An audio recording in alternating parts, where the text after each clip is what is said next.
नमस्कार, मी पंजाब डक. आज आहे 30 जानेवारी 2026.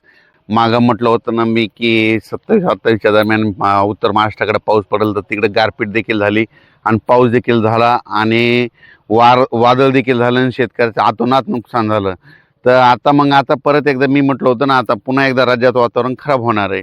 तर मग हे कधी होणार आहे? तर त्या अगोदर माझं शेतकऱ्याला विनंती आहे की तुमचं ज्यांच्याकडं तूर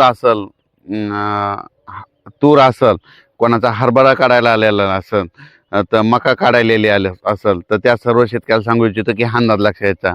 तर राज्यामध्ये आज आहे 30 जानेवारी 2026 आणि येणाऱ्या 3 तारखेला म्हणजे 3 फेब्रुवारीला, म्हणजे फेब्रुवारीच्या पहिल्या आठवड्यात 3 फेब्रुवारी, 4 फेब्रुवारी आणि 5 फेब्रुवारी दरम्यान राज्यात परत एकदा वातावरण खराब होणार आहे.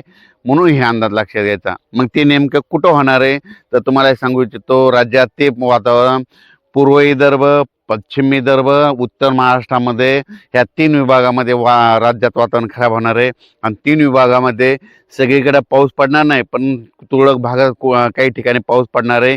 आणि मराठवाड्यात देखील काही भागात देखील तुरळक भागात येणार आहे. सर्वदूर मराठवाड्यात काही येणार नाही. त्याच्यामुळे ही अंदाज सर्व शेतकऱ्यांनी लक्षात घ्यायचा. पश्चिम महाराष्ट्रात फक्त ढगाळ राहील, म्हणून हे देखील पश्चिम महाराष्ट्रातल्या शेतकऱ्यांनी अंदाज लक्षात घ्यायचा. त्याच्यानंतर निपाणी, कर्नाटक, तामिळनाडू त्या तंबाखू शेतकऱ्यांना तुम्हाला सांगू इच्छितो की तुम्ही तुमचं तंबाखू काढणं चालू ठेवा, कारण की तुमच्याकडे काही हे पाऊस येणार नाही. हे फक्त पाऊस विदर्भातच येणार आहे. मग तुम्हाला एक सांगू इच्छितो, हे नेमका पाऊस कोणत्या कोणत्या जिल्ह्यातल्या काही भागामध्ये येऊ शकतो. तर तुम्हाला सांगतो, सुरुवातीला आपण बुलढाणा जिल्हा घेऊ. बुलढाणा जिल्ह्यामध्ये मेकर तालुका, त्याच्यानंतर नांदुरा, जळगाव, खामगाव, जळगाव जामोद, त्याच्यानंतर इकडं अकोला ह्या परिसरामध्ये तुरळक ठिकाणी 3, 4, 5च्या दरम्यान काही भागातच पाऊस येणार नाही, सगळीकडे पडणार नाही. म्हणून हा अंदाज बुलढाणा जिल्ह्यातल्या सर्व शेतकऱ्यांनी लक्षात घ्यायचा. रिसोडकडे देखील जाईल, वाशिमकडे देखील जाईल, शिरपूर जैनकडे देखील असणार आहे. त्याच्यानंतर ते पाऊस अमरावतीकडे, अकोल्याकडे तुरळक भागात पडणार आहे. त्याच्यानंतर वर्ध्याकडे तुरळक भागात राहील, नागपूरकडे तुरळक भागात राहील, चंद्रपूरकडे निसर्ग थेंब येतील, यवतमाळ भागामध्ये तुरळक भागामध्ये जिल्ह्यामध्ये कुठेतरी थेंब येतील. म्हणून हे यवतमाळ जिल्ह्यातल्या शेतकऱ्यांनी अंदाज लक्षात घ्यायचा. हिंगोली जिल्ह्यात काही सगळीकडे पडणार नाही, काही भागातच तुरळक अंशातच थेंब पडतील. म्हणून हे लक्षात घ्यायचं. त्याच्यामुळे हिंगोली जिल्ह्यातल्यानी काही चिंता करायची गरज नाही. नांदेड जिल्ह्यामध्ये फक्त ढगाळ वातावरण राहील, म्हणून नांदेड जिल्ह्यातल्या शेतकऱ्यांनी हा अंदाज लक्षात घ्यायचा. लातूर जिल्ह्यामध्ये फक्त ढगाळ वातावरण राहील, तिकडे काही पाऊस येणार नाही, त्यांना काहीच चिंता करायची गरज नाही.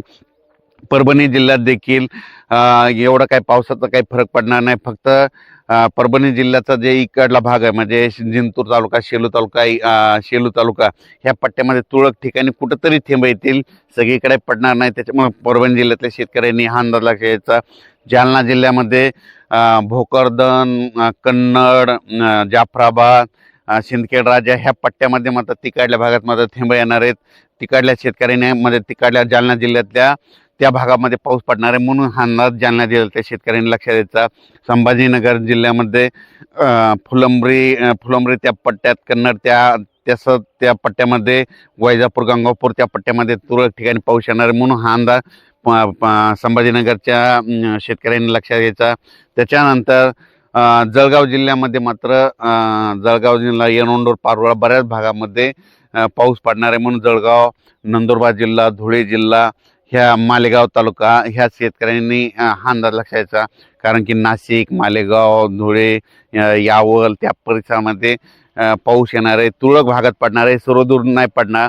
फक्त काही ठिकाणी समजा एखाद्या भागात पाऊस पडला तर दुसऱ्या गावाला नुसतं वार येईल. म्हणून हे अंदाज त्या शेतकऱ्यांनी लक्षात घ्यायचा. आपण आपला तूर असेल तर तूर झाकून ठेवण्याची तयारी ठेवायची. त्याच्यानंतर मका असेल तर मग उघड्यावर टाकलेली असेल तर ते झाकून ठेवायची. वीटभट्टीवर उत्पादकांना ह्या 3, 4 आणि 5 दिवस, हे 2-3 दिवसाचं वातावरण आहे, म्हणून हे लक्षात घ्यायचं. त्याच्यानंतर आपण पश्चिम महाराष्ट्राकडे वळू. म्हणजे सोलापूर जिल्ह्याकडे निसर्ग ढगाळ वातावरण राहील, सांगली जिल्ह्याकडे ढगाळ वातावरण राहील, कोल्हापूरकडे देखील ढगाळ वातावरण राहील. त्याच्यानंतर सातारा, सांगली, सोलापूर, कोल्हापूर, पुणे देखील ढगाळ वातावरण नाही, म्हणजे 3 दिवस राहील. म्हणून तिकडे पाऊस काही येणार नाही, त्याच्यामुळे काही चिंता करायची गरज नाही. अहिल्यानगरकडं फक्त नेवासा, राहुरी ह्या पट्ट्यामध्ये, शिर्डी, राहता ह्या पट्ट्यामध्ये थोडं आभाळ येईल आणि तुरळक ठिकाणी कुठेतरी थेंब येतील म्हणून त्या भागातील शेतकऱ्यांनी देखील अंदाज लक्षात घ्यायचा. श्रीरामपूर भागातल्या शेतकऱ्यांनी देखील तुरळक ठिकाणी थेंबच येतील, सगळीकडे काही पाऊस पडणार नाही, त्याच्यामुळं हे देखील त्या शेतकऱ्यांनी लक्षात घ्यायचं. त्याच्यानंतर म्हणजे सांगायचं झालं तर हे पाऊस फक्त मध्य प्रदेशकडे पडत असल्यामुळं, मध्य प्रदेश म्हणजे बुरामपूर त्या पट्ट्यामध्ये, त्या पट्ट्यात गारपीट होत असल्यामुळं काय होणार आहे, त्याचा असर आपल्या महाराष्ट्रावर होणार आहे. त्याच्यामुळं मध्य प्रदेशचे जे सीमालगतचे जिल्हे आहेत, मग त्याच्यामध्ये जळगाव जिल्हा झालं, नंदुरबार जिल्हा झालं, धुळे जिल्हा झालं, बुलढाणा जिल्हा, घाटाच्या खाली नांदोरा, घाटाच्या खाली, त्याच्यानंतर इकडं परतवाडा, अचलपूर, दर्यापूर ह्या पट्ट्यामध्ये काय होणार, त्या पावसाचा थोडाफार असर होणार आहे, तुरळक भागात पडणार आहे, सर्वदूर काही पडणार नाही. आणि ह्या पावसामध्ये मध्य प्रदेश बुरहानपूर तिकडल्या पट्ट्यामध्ये गारपीट होईल, म्हणून त्याचा असर थोडाफार तरी आपल्या महाराष्ट्रात काही ठिकाणी 2-3 ठिकाणी मात्र गारपीट ह्या 3-4च्या दरम्यान होईल. पण ती कुठं होणार आहे तुम्हाला सांगतो, ती देखील विदर्भातल्या म्हणजे जिथं जिथं डोंगराळ भाग आहे त्या भागातच होईल. जिथं नदीच्या कडीचा जिथं भाग असतो तर त्या पट्ट्यामध्येच होईल, सगळीकडे होणार नाही. त्याच्यामुळे एवढी काही चिंता करायची गरज नाही. तुम्हाला एक सांगू इच्छितो, मागच्या व्हिडिओमध्ये सांगितलं गारपीट सगळीकडे होत नसते, दरवेळेस गारपीट भाग बदलत राहते, म्हणून हा अंदाज सर्व शेतकऱ्यांनी लक्षात घ्यायचा. फक्त हे 3, 4, 5चा पाऊस फक्त विदर्भातच पडणार आहे. म्हणजे विदर्भात जळगाव जिल्हा, बुलढाणा जिल्हा, अकोला जिल्हा, अमरावती जिल्हा, ह्या अमरावती, वर्धा, भंडारा, नागपूर ह्या पट्ट्यामध्ये तुरळक भागात येणार आहे. त्याच्यामुळं ह्या त्या विदर्भातल्या शेतकऱ्यांनी खास करून आपण आपल्या तुरीचं नियोजन करायचं.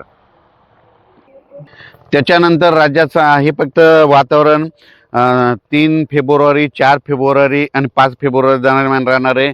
7-8 पासून राज्यात परत उन्हाचा पारा वाढणार आहे.